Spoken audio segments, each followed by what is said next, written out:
Hey everybody, it's Miss A and I am here with a video recap for our learning lesson of prime and composite numbers. Now, for children in 4th grade, they aren't asked to list out all of the factors of composite numbers. They are asked to be able to identify. So it says that the students in the actual standard, let me see what the actual standard says just to make sure. The actual standard says that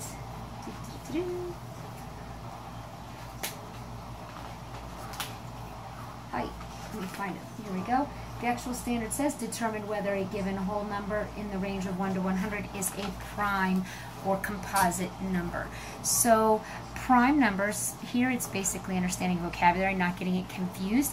They already know how to factor, and we've been working on that, so that part's not the problem. This is the added part. So prime numbers have only two factors. Have only two factors, 1 and itself. For example, 11. The only two numbers that I can multiply together to make 11 are 1 times 11. That makes 11 a prime number. Composite numbers have more than two factors. More than two factors. For example, 4. And I'm using 4 because that one actually is an odd one and has 3. 1 times 4 and 2 times 2. A factor can only be represented once, so there's actually 3 factors. 1, 2, and 4 of the number 4. But composite numbers have more than two factors. What the students have to be able to do is just identify whether a number is prime or composite. So there are a couple rules. The first rule is that prime numbers obviously have their only multiples of 1 in itself. So, factors 1 and itself. So they are odd numbers, but not all odd numbers. Odd numbers, not all.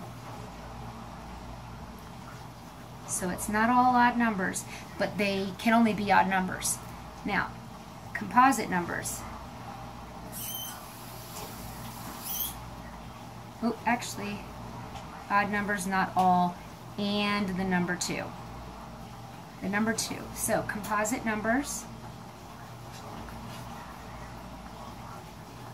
always even, and all even numbers are composite, with the exception of the number 2, because the number 2 only has 1 times 2, with the exception of number 2.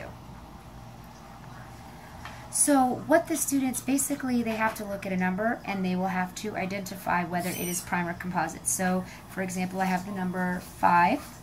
I can look at that, that's 1 times 5, I can identify that as prime.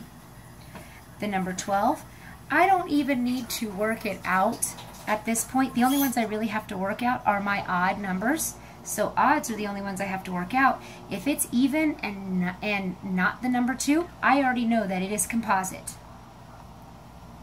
So if I see an even number, I don't even have to work it out. The expectation is not that they can tell me how many factors it has. It just can tell me that it has more than 2 by identifying it as composite. So the work is really with my odd numbers that I have to do, because odd numbers are slightly different.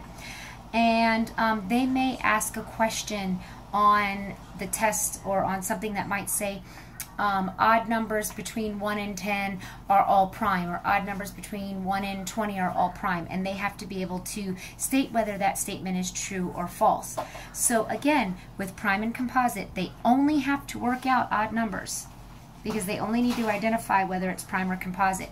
And all even numbers, with the exception of the number 2, are composite. The number 2 is prime because it only has the multiples of 1 and 2.